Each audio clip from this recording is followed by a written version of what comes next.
하나님 말씀은 요한복음 8장 12절부터 20절까지 말씀입니다. 제가 미주리 살면서 한 가지 좋지 않은 것이 있습니다. 한국에 있을 때는 등산을 좋아해서 참 산을 많이 갔는데, 여기선 산이라고 가려면 적어도 차로 한 8시간, 9시간을 가야지만 테네시에 스모키 마운틴이 있습니다. 산속에서는 해가 떨어지면 금방 깜깜해집니다. 어둡다는 것을 산속에서 여러분들 다른 데서 하는 거하고 좀 다릅니다. 그래서 산에서는 여기서 생활하던 식으로 했다가는 조난당하기가 똑 쉽습니다. 저도 해가 졌는데 무리하게 하산하다가 큰일 날 뻔한 적이 있습니다. 헤드랜턴을 다 준비해가지고 배낭에 넣었는데, 이게 배낭 안에서 왔다 갔다 짐이 그러면서 랜턴이 켜져 버렸어요. 그래서 다 배럴이가 방전되고 그랬는데, 산은 저희가 삼척시 옆에 있는 두타산, 청옥산 이렇게 붙어 있습니다. 두타산에 갔다 청옥산을 이렇게 내려오면서 참 저희들이 익숙한 길이니까 잘 갈 수 있을 줄로 알고 전부 배낭 앞에 붙잡고 이렇게 한 줄로 꾸러미가 돼가서 이렇게 엉금성금 이렇게 가는데, 맨 앞에 있는 친구가 그냥 기겁을 하고 소리를 쳐서 전부 다 섰습니다. 그래서 라이터를 켜보니까 우리가 그 청옥산 벼랑 끝에 그냥 일렬로 이렇게 쓴 거예요. 그런데 빛이 있어야지 실족하지 않습니다. 빛이 있어야지 어두가 죽을 때인지 살 때인지. 그런데 아무리 위험을 감지하고 경험이 있어도 빛이 없으면 길을 찾을 길이 없습니다. 그런 빛을 누구나 다 좋아하지는 않습니다. 날이 훤히 밝으면은 음탕한 사람들, 술 취한 사람들, 그리고 이웃을 탐내고 노리는 사람들 싫고 짜증냅니다. 그러나 깜깜한 바다를 헤매는 선장에게 등 밑에 불빛은 정말 구원의 불빛입니다. 야, 살았다. 불빛이다. 이제 항구다. 그런데 빛을 미워하는 자는 언제 어디서나 가득합니다. 그러나 빛이야말로 생명과 평안과 기쁨을 줍니다. 예수 그리스도께서 바로 그렇습니다. 요한복음 8장 12절부터 20절까지 한 목소리로 같이 읽겠습니다. 예수께서도 말씀하여 이르시되, 나는 세상의 빛이니 나를 따르는 자는 어둠에 다니지 아니하고 생명의 빛을 얻으리라. 바리새인들이 이르되, 네가 너를 위하여 증언하니 내 증언은 참되지 아니하도다. 예수께서 대답하여 이르시되, 내가 나를 위하여 증언하여도 내 증언이 참되니 나는 내가 어디서 오며 어디로 가는 것을 알거니와 너희는 내가 어디서 오며 어디로 가는 것을 알지 못하느니라. 너희는 육체를 따라 판단하나 나는 아무도 판단치 아니하노라. 만일 내가 판단하여도 내 판단이 참되니 이는 내가 혼자 있는 것이 아니요 나를 보내신 이가 나와 함께 계심이라. 너희 율법에도 두 사람의 증언이 참되다 기록하였으니 내가 나를 위하여 증언하는 자가 되고 나를 보내신 아버지도 나를 위하여 증언하시느니라. 이에 그들이 묻되, 네 아버지가 어디 있느냐? 예수께서 대답하시되, 너희는 나를 알지 못하고 내 아버지도 알지 못하는도다.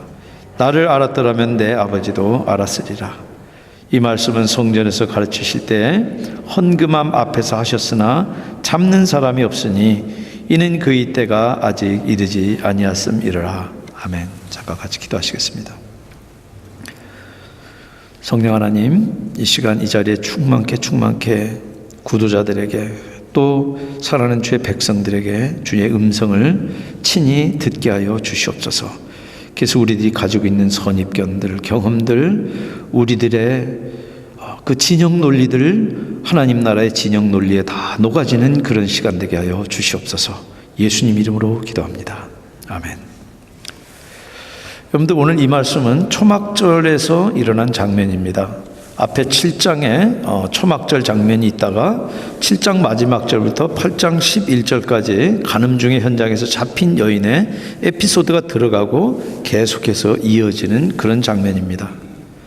초막절에는 제사장들이 실로암, 이 성전 바깥에 있는 실로암에서부터 물을 길러 가지고 와서 제단에다가 붓는 그런 물의 의식과 함께 빛의 의식도 있습니다.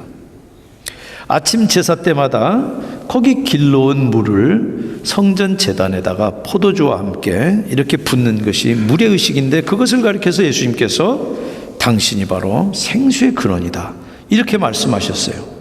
그런 것과 마찬가지로 저녁 제사를 마칠 때는 빛의 의식이 있는데, 그것을 가리켜서 예수님이 바로 당신이 세상의 빛이다, 이렇게 지금 말씀하신 것입니다. 예수님 당시에 성전에 들어가면, 이렇게 정면으로 들어가면 성전 미문이 있습니다. 성전 미문을 건너서 들어가면은 거기가 바로 여인의 뜰입니다. 거기 헌금함과 등대들이, 어떤 학자는 4개, 어떤 학자는 2개라 그러는데, 큰 등대, 예루살렘 구석구석까지가 보이는 그런 등대가 있습니다. 저녁 제사가 끝날 때마다 그 등대에다가 사다리를 두고 올라가 가지고 불을 환히 밝힙니다. 그리고 초막절 마지막 8일째 날에는 아삽 자손들, 고라 자손들이 그 연주하는 현악기, 타악기에 맞춰가지고 제사장들과 장로들이 순례자들 앞에서 거기서 불을 붙여서 횃불을 들고 춤을 추면서 찬양을 했습니다. 이런 초막절의 의식은 광야 생활 동안에 낮에는 구름 기둥으로 밤에는 불 기둥으로 인도했던, 사실은 불 기둥이라고 하는 건 쉐키나입니다. 그냥 불이 이렇게 이글이글 타는, 그래서 환한 그런 불기둥을 지금 재현한 겁니다. 더군다나 초막절은 이 원력을 따르기 때문에, 음력을 따르기 때문에 추분하고도 겹칩니다. 여러분들 춘분과 추분이 낮의 길이가 가장 길 때입니다. 그때부터 해가 짧아지기 시작할 때 사라지는 그 빛을 아쉬워하는 그런 의식이기도 합니다. 그런 배경으로 지금 예수님께서 등대 불빛이 지금 예루살렘 구석구석 붙이는 그때, 바로 그 헌금함 앞에서 당신을 가리켜서 세상의 빛이다, 이렇게 이야기하신 것입니다. 근데 오늘 이 문장을 잘 보면은, 우리 한글 표현에는 잘 나타나지 않지만은 헬라 성경에서는 아주 배타적인 표현입니다. 여기다가 빛이다 했을 때 이 빛에다가 정관사를 붙여서 I am a light이 아니라 I am the light이에요. 그 빛이라는 거예요. 그 말은 세상에 이런저런 여러 빛 가운데 하나가 아니라 only 그 빛이라는 거예요. 오직 하나뿐인 그 빛, 유일무이한 그 빛이고 모든 빛의 근원이시라는 그런 뜻이에요. 그러면서 어둠에 있는 사람마다 빛 대신 당신께 나오라, 이렇게 지금 부르시는 장면입니다. 나는 세상의 그 빛이니 나를 따르는 자는 어둠에 다니지 아니하며 생명의 빛을 얻으리라. 생명의 그 빛이에요. 여기도 똑같이. 여러분들 지금 순례자들이 갈망하는 그 빛은 밤을 밝히는 이 등대 불빛 정도가 아니에요. 아무리 등대 불빛을 확하니 밝힌다 하더라도 낮에 돋는 태양빛에다 비치면은 어둡기 짝이 없는 거예요. 그 빛은 바로 말씀이 육신이 돼가지고 세상에 오신 참빛인 예수 그리스도를 뜻하는 거예요. 근데 광야에서 이 성막 위를 그냥 덮었던 그 쉐키나의 그 영광스러운 그 빛을 순례자들이 지금 그리워하면서 이런 행사를 하지만은 더 이상 그 하나님의 그 빛은 사람들 손으로 지은 회막이나 아니면은 이 성전에도 임하지 않아요. 성육신하신 바로 그 인자 위에 빛이 임하고 누구나 인자를 통해서만 하나님의 영광의 그 빛 앞에 나아갈 수가 있다. 바로 이 말씀이에요. 그 진리를 딴 때가 아니라 바로 이 초막절에 등불을 밝히는 의식에 맞춰서 예수님께서 지금 아주 시청각적으로 지금 말씀하고 계시는 겁니다. 빛에 대한 갈망이 최고조로 이를 때 당신을 가리켜서 바로 내가 그 빛이다.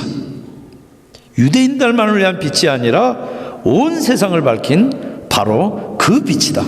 이 말씀이에요. 여러분들 이 나는 세상의 그 빛이다 하는 이 표현이 12절에 있고 우리 한글 성경엔 잘 안 나타나지만 18절에도 똑같이 있습니다. 두 번 요한이 메시아신 예수 그리스도를 소개할 때마다 사용하고 있는 아주 독특한 포맷입니다. 헬라어로 에고에임이라고 하는 거예요. 헬라어는 정관사 에고에도 I라고 하는 대명사예요. 그것만 써도 I라고 하는 대명사에 들어갈 수 있는 비동사는 하나밖에 없어요. M이에요. 그리고 동사 M이라고 하는 것도 1인칭 단수 동사 비동사면은 M에는 들어갈 수 있는 정관사는 I밖에 없어요. 그러니까 에고 M이라고 하는 헬라어는 다른 말로 이야기하면 I am who I am이라는 말이 돼버려요. 그 말이 어디 나옵니까? 붉은 떨기나무 아래서 모세가 하나님께서 너는 내 백성을 향해서 가서 그 내보내라고 했다. 가서 예배하라고 지금 나가라고 했다 그랬을 때 모세가 묻잖아요. 하나님께. 당신 이름을 내가 뭐라고 바로에게 이야기하겠습니까? 그랬을 때 하나님께서 뭐라고 이야기합니까? I am who I am. 그게 바로 야훼, 여호와라는 말 뜻이 바로 그 뜻입니다. 그러니까 히브리어로 야훼를 헬라어로 직역하면은 에고 에이미가 되는 거예요. 그래서 오늘 이 문장은 에고 에이미 토포스 투 코스모 이런 뜻이에요. 나는 난데 그게 누구냐면은 바로 세상의 그 빛이라는 거예요. 요한이 바로 이 포맷을 써가지고 바로 메시아로 오신 이 예수 그리스도께서 바로 세상의 그 빛이라고 소개하는 것입니다. 사실 여러분들 요한복음을 다시 보시면은 요한이 처음부터 서두부터 빛이신 사실, 이 메시아가 빛이신 사실을 1장 4절 5절에 뭐라 그럽니까? 그 안에 생명이 있었으니 이 생명은 사람들의 빛이라. 여기도 그 빛이에요. 토포스예요. 빛이 어둠을 비치되 여기도 그 빛이에요. 어둠이 깨닫지 못하더라. 9절에도 보면 참빛 곧 세상에서 각 사람에 비추는 그 빛이 있었나니 바로 예수님이 각 사람에게 비추는 참빛, 세상의 그 빛이라고 일관되게 지금 요한은 증언하고 있는 겁니다. 그럼 예수님이 어떻게 세상의 그 빛이 됩니까? 12절 하반절에 보면 나를 따르는 자는 어둠에 다니지 아니하고 생명의 그 빛을 얻으리라. 세상의 그 빛인 예수님을 따르는 사람은 어둠 가운데 다니지 않고 생명의 그 빛을 얻기 때문에 그렇게 해서 예수님이 빛이 되신다는 거예요. 그런데 이 말이 성립되려면 한 가지 전제 조건이 있습니다. 세상이 어둠 속에 있을 때라지만 빛은 빛으로서의 가치가 있습니다. 환한데 태양이 비치는데 거기다 촛불 켜봐야 아무 소용이 없어요. 근데 정말 세상이 그렇습니까? 동의하십니까? 세상이 깜깜합니까? 어둠도 있지만 그래도 밝은 구석도 있지 않습니까? 하나님의 일반 계시가 있기 때문에 지금 비록 무너진 그런 하나님의 글로리어스 루인이긴 하지만은 하나님의 그 형상이 이 가운데 숨어 있기 때문에 그래도 좀 고쳐가지고 쓸만한 것도 있지 않나요? 깜깜하다는 건 너무 부정적이고 너무 패시미스틱한 거 아니에요? 좀 우리가 옵티미스틱하게 좀 세상을 좀 긍정적인 눈으로 좀 봐야 되지 않는 거 아닙니까? 여러분들 그게 바로 조엘 오스틴이 이야기하는 긍정의 힘입니다. 그 긍정의 힘은 조엘 오스틴의 창작적인 아이디어가 아닙니다. 이미 노만 빈센트 필이나 로버트 슐러라고 하는 사람들의 주장에 거의 판박이에요. 이미 우리말로 번역이 많이 된 책들이에요. 조엘 오스틴은 믿음이라고 하는 것을 긍정의 힘으로 바꿔버렸어요. 내가 긍정적으로 생각하고 긍정적으로 믿으면은 믿는 대로 된다는 거예요. 믿음이 그런 겁니까? 세상에 어두운 면도 있지만 밝은 면도 있고 조금만 손보면은 그저서 고쳐가지고 쓸만한 그런 세상 될 것 같으세요? 정말 조엘 오스틴이 이야기하는 것처럼 긍정의 힘을 믿고 열심히 적극적으로 살면은 승리하는 인생 살 수 있을 것 같으세요? 그렇게 믿는 사람들이, 그렇게 생각하는 사람들이 많으니까 그 책이 아직도 베스트셀러 되는 거 아닙니까? 근데 성경은 뭐라고 얘기합니까? 세상을 깜깜한 어둠이라고 이야기합니다. 근데 성경을 하나님 말씀이라고 믿는다는 분들도 세상이 깜깜한 줄 모르고 불편 없이 살아요. 심지어 즐기기까지 해요. 아직 어둠이 뭔지 빛이 뭔지도 모르기 때문에 아직도 어둠이 어둠인지 빛이 빛인지를 모르는 거예요. 요한복음 1장 5절에 빛이 어둠에 빛이 돼 어둠이 깨닫지 못하더라. 깨닫지 못한 정도가 아니라 싫어해가지고 쫓아내버리려고 한다는 것이 성경의 증언이에요. 여기 지금 지난 시간에 봤던 간음 현장에 붙잡혀왔던 이 여인을 붙잡아가지고 온 이 종교 열광주의자들도 율법의 공의를 위해서 그랬습니까? 아니요. 율법이라고 하는 옥물을 이용해가지고 예수님을 고발할 조건을 얻기 위해 가지고 왔던 거예요. 손가락으로 율법을 쓰신 그분 앞에서 율법을 가지고 고소하려고 덤벼든 거예요.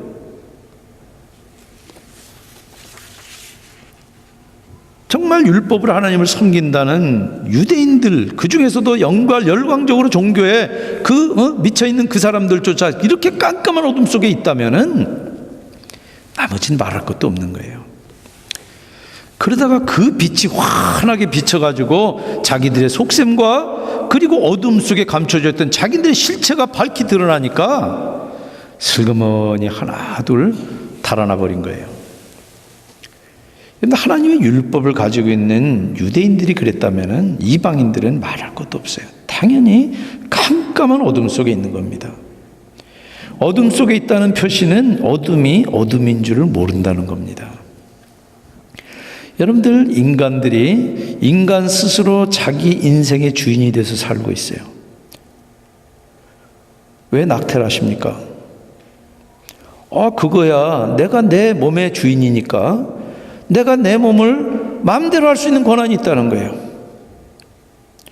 내가 나중에 괴로우면은 그냥 내가 팍 죽어버리겠다는 거예요. 왜? 내가 내 몸의 주인이니까.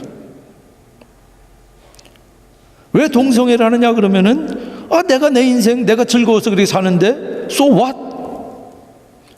여러분들, 지금 우리가 살고 있는 포스트 모던 소사이티가 이 후기 구조주의 이 사회가 바로 그런 사회예요. 그러니까 진짜 주인이 왔어요. 인생의 주인이. 그러니까 그 주인을 알지도 못할 뿐만 아니라 주인을 아예 죽여버렸어요. 왜? 내가 주인이니까. 여러분들, 이것이 세상이 어둠에 속했다는 증거입니다. 여러분들, 종교는 종종 아주 위험합니다. 리차드 도키니슨 만들어진 신이라고 하는 이 사람은 이 생물학자인데 아주 기독교를 이렇게 전문적으로 공격하는 아주 명수입니다. 그 사람이 이런 말을 했습니다. 가장 선한 인간을 가장 악하게 만드는 게 종교다. 전제가 틀렸죠. 인간은 선하지 않습니다. 근데 반은 맞아요. 지금 인간들을 악하게 만드는 것은 종교예요. 탈레반이 그렇고 IS가 그렇고 한국의 보수 기독교가 그렇고 하나님의 말씀을 게을러 지키려고 했던 이 바리새인들도 정말 깜깜한 가운데 있으면서 자기들이 깜깜한 줄도 모르고 지금 이 짓들을 하고 있는 것입니다. 여러분, 이렇게 얘기하는 사람들이 있습니다. 믿는다고 얘기하는 사람들이에요. 야, 우리가 이제 빛을 알았으니까 세상에서 빛으로 살자. 그렇게 덤비는 사람은요, 아직 어둠 속에 있는 사람입니다. 그건 또 다른 율법주의이기 때문에 그렇고 사실은 바리새인들이 그런 사람들이에요. 여러분들, 내가 믿고 내가 열심히 내는 거 절대 아니에요. 세상에 그 빛을 내가 영접해서 내 안에 빛이 있으면은 그 빛은 감추기가 더 어려운 거예요. 드러내기보다. 내가 애써서 드러내려고 하는 것이 절대 아니라는 거예요. 근데 내 안에 빛이 없으면요, 아무리 흉내내려고 해도 그건 흉내낼 수가 없어요. 되질 않아요. 여러분, 현대교회가 아직 깜깜한 어둠 속에 있다라고 하는 진단은 맞습니다.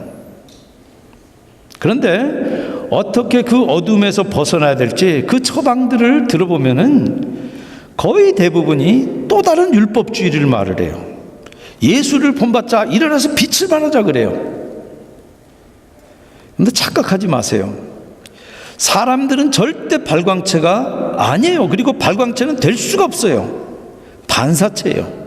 빛을 내는 분은 예수 그리스도고, 우리는 그 빛을 받아서 그 빛이 우리를 통해서 뻗어나가는 것이지, 우리 스스로 결심하고 우리 스스로 노력하고 애쓰고 해가지고 절대 우리로부터는 빛이 나갈 수가 없는 것입니다.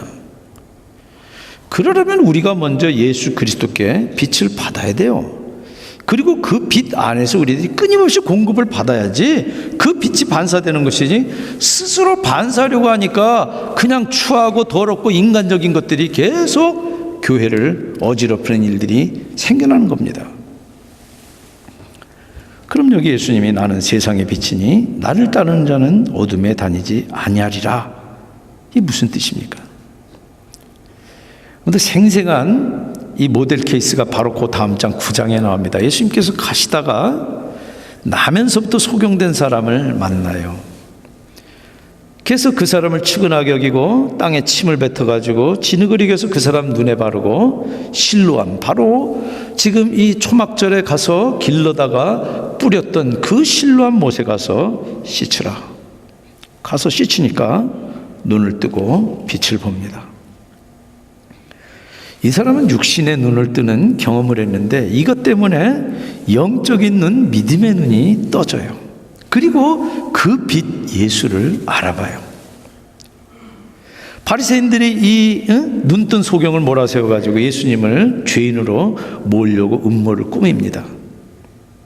그렇지만 이 눈뜬 사람은 자기가 눈뜬 이 객관적인 사실을 부인할 수가 없어요. 그래서 9장 32절 33절에 창세 이후로 맹인으로 난 자의 눈을 뜨게 하였dam을 듣지 못하였으니 이 사람이 예수님이 하나님께로부터 오지 아니하였으면 아무 일도 할 수 없었으리라. 그래서 결국은 동네에서 쫓겨납니다. 예수님이 그 쫓겨난 소식을 듣고 그 사람을 찾아와서 35절에 네가 인자를 믿느냐? 주여 그가 누구시오니까 내가 믿고자 하나이다. 예수님이 네가 그를 보았거니와 지금 너와 말하는 자가 그이니라. 그러니까 그 자리에서 즉시 주여 내가 믿나이다. 여러분들, 날 때부터 소경된 사람은 어떤 매체로 해서든지 예수님과 컨택 포인트가 생겼어요. 그걸로 인해서 이 사람의 영의 눈이 띄어지고, 그리고 나서 빛이 되신, 그 빛이신 예수 그리스도를 보고 믿은 거예요. 스스로 터득한 게 아니에요. 스스로 그 안에 뭐가 좀 밝혀져 가지고 일루미네이션 된 게 아니에요. 빛이 외부로 들어와 가지고 그 빛에 지금 감동이 돼서 변화가 된 거예요. 여러분들, 그 빛이 있어야지만 세상이 보입니다. 그런데 예수님이 그 빛이에요. 그 안에서만 우리는 세상의 진면목을 보고 자기 자신뿐만 아니라 진리를 보게 되는 것입니다. 나면서 소경된 사람이 자기 눈에 떠진 그 예수를 통해 가지고 그가 인자요 곧 하나님의 아들이요 구원자이신 것을 믿게 돼요. 그리고 그가 빛 안에서 정말 새로운 인생을, 어둠의 권세에서 벗어나서 영원한 생명을 얻고 새로운 그런 빛 가운데서 살게 되는 것입니다. 그러니까 지금 여기 나를 따르는 자는 어둠에 다니지 않고 생명의 빛을 얻으리라 하는 이 말씀은 세상의 그 빛 예수를 통해서 하나님의 진리를 믿고 영생을 얻는 것뿐만 아니라 우리 안에 들어오신 그 예수 그리스도의 영, 성령 하나님과 함께 동행하면서 산다는 것을 뜻하는 거예요. 그럼 예수 믿는 사람이 예수 이름으로 행하는 빛이 뭡니까? 딴 게 아니에요. 여러분들, 빛이 없을 때는 몰랐어요. 내가 지금 벼랑 끝에 서 있는지 안전한 길을 가고 있는지 전에는 몰랐어요. 근데 빛이 있으니까 어둠을 알고 위험을 아는 거예요. 그래서 큰일 났구나. 전에는 당연했던 게 이제 보이는 거예요. 전에는 자녀들을 함부로 학대했던 사람이 아이고 어쩔 거 하고 탄식하게 되는 거예요. 왜? 전에는 내가 자녀를 소유로 봤는데 자녀가 내 소유가 아니라 하나님 형상대로 지어진 우주고 하나님이 내게 맡겨주신 선물이라는 것을 눈을 뜨게 되니까 아이고 내가 이거 잘못했구나 하고 느끼고 하나님 앞에서 탄식하게 된다는 거예요. 훤히 밝혀진 진리의 빛 아래서 그렇게 자기를 보고 주변을 보고 그리고 무엇보다도 내 안에 사시는 성령 하나님의 음성에 귀를 기울이면서 살게 되는 거예요. 여러분들, 그게 내가 적극적으로 생각하고 긍정적으로 생각하고 그리고 내가 좀 노력해가지고 그래서 내가 좀 더 참고 그리고 좀 더 착한 일하고, 여러분들, 그거는 바리새인들이 지금 내가 율법 받았으니까 그 율법으로 내가 열심히 내가 율법 지키면서 살겠다는 거하고 똑같은 거예요. 그거는 아직도 어둠 가운데 있다는 증거고, 종교인들이 바로 그런 가운데 있기 때문에 오히려 종교가 사람들을 더 악하게 만드는 거예요.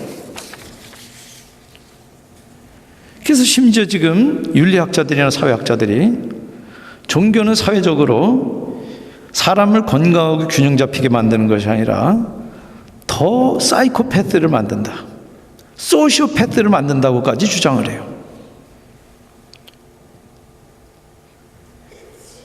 여러분들, 세상의 빛 예수를 믿는다는 것은 다른 말로 이제 빛으로 산다는 얘기입니다.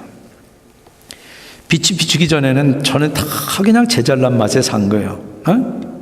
왜? 내가 내 인생의 주인이니까. 그러다 그 빛 예수 앞에 나와서 나를 비춰보니까 잘난 거 하나 없고 정말 못난 것뿐인 것을 발견하는 거예요. 내가 얼마나 이지러진 것인지를 보고 그런 사람 고백이 뭡니까? 주님, 나를 불쌍히 여기소서. 나는 죄인으로서이다. 여러분들, 그게 빛 앞에 드러나는 거예요. 그게 빛이 하는 것이고 그게 세상하고 구별되는 거예요. 그래서 에베소서 5장 8절에도 너희가 전에는 어둠이더니 이제는 주 안에서 빛이다. 여러분들, 예수님도 산상수훈에서 우리들한테 이야기할 때 너희는 세상의 빛이요 소금이다 그러지 빛이 되고 소금이 되라 그럽니까?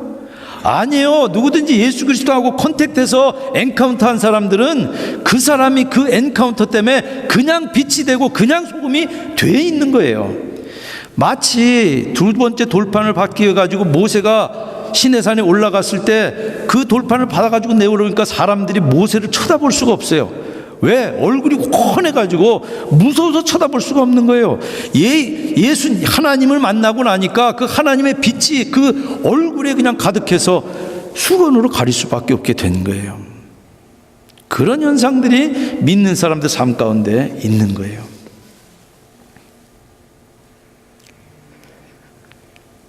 여러분들, 우리가 어떤 의미에서는 예수님을 만나서 우리 가운데 빛이 있다 그러면은 빛을 드러내려고 애쓰는 게 부자연스러워요. 사실은 빛을 감추는 것이 더 힘들어요. 그냥 감추려고 해도 세상이 깜깜하기 때문에 그냥 막 새나가서 누구나 다 볼 수 있을 수밖에 없게 된다는 것입니다. 예수님이 당신을 가리켜서 세상의 그 빛이다 그러고 하니까 곧바로 도전이 들어옵니다. 네가 너를 위하여 증거하니 그 증거가 참되지 않다. 왜냐하면 율법에는 증언은 둘 이상이라 하지만 유효하다고 되어 있어요. 더군다나 예수님이 앞서서 요한복음 5장 31절에 내가 만일 나를 위하여 증거하면 내 증거는 참되지 아니하되, 맥락을 딱 띄워가지고 그 말은 예수님이 지금 다른 외부의 증거들이 있다는 거예요. 그렇기 때문에 지금 당신 스스로 하지 않는 얘기를 하는데 그걸 딱 잡아가지고 지금 말꼬리를 물고 늘어지는 거예요. 정치가들이 하는 것처럼. 그러니까 예수님께서 14절에 내가 나를 위하여 증거해도 내 증거가 참되니 나는 내가 어디서 오며 어디로 가는 것을 알거니와 너는 내가 어디서 오며 어디로 가는 것을 알지 못하니라. 예수님이 당신의 증거가 옳다는 근거로 두 가지를 제시하고 있습니다. 한 가지는 당신 스스로 증거할 수 있다는 거예요. 그 말은 무슨 얘기입니까? 누구의 추천이 필요 없다는 얘기예요. 당신의 이름이 다른 사람이 불러줘서 존재하는 것이 아니라 I am who I am이라는 거예요. 나는 나 때문에 있는 존재지 누구에 의해서 규정되는 존재가 아니라는 뜻이에요. 하나님이시라는 말씀이에요. 그러니까 바리새인들이 이 말을 곧바로 알아듣고는 예수님을 죽이려고 작정하고 달라드는 겁니다. 그리고 15절에 너희는 육체를 따라 판단하나 나는 아무도 판단치 아니하노라. 이 사람들은 지금 예수님을 육체대로 판단하니까 예수님이 목수 요셉의 아들이고 그리고 갈릴리 촌에서 온 랍비다는 그 편견에 사로잡혀 있는 거예요. 아마 이 예수님의 레주메가 좀 괜찮았더라면, 가지고 있는 이 스펙이 좀 괜찮았더라면 좀 들었을지 몰라요. 그러니까 예수님의 그 크리덴셜이 떨어진다는 얘기예요. 증거가 참되지 않다고 예단해버린 겁니다. 여러분들, 지금 미국에도 현대 신학자들 가운데 히스토릭 지저스, 역사적 예수를 연구하는 지저스 세미나라고 있습니다. 여러분들, 그 사람들도 예수님을 1세기 팔레스타인에 실존했던 랍비라고 하는 것을 인정하고 역사적인 그 예수를 연구합니다. 그래서 상당한 학문적인 기여를 했어요. 근데 이 사람들은 선입견을 딱 가지고 있어요. 예수를 연구 대상으로서 예수와 신앙 대상의 예수를 딱 갈라놓습니다. 그래서 신앙 대상의 예수는 다 부인을 해버려요. 그러니까 오늘 이런 말은 다 인정을 하지 않아요. 예수님이 동정녀로 탄생하셨다든지 무리를 걸으셨다든지 병자를 낫게 하셨다든지 뭐 꼭 그런 걸 믿어야 되느냐는 거예요. 예수님이 착하게 사신 것, 내 이웃을 내 몸과 같이 사랑하라, 그런 거 따라가고 우리가 예수님처럼 착하게 살면 되지 않느냐는 얘기예요. 여러분들, 지금 이 사람들의 이 태도나 바리새인들의 태도나 똑같은 거예요. 보세요. 예수님이 지금 당신이 자증을 하셨지만 스스로 빛이시라고 이야기했지만은 예수님 뒤에 그것을 입증하는 수많은 기적적인 역사들이 있는데 그건 누가 할 수 있는 일입니까? 하나님만이 하실 수 있는 일이에요. 근데 그거는 딱 부인하는 거예요.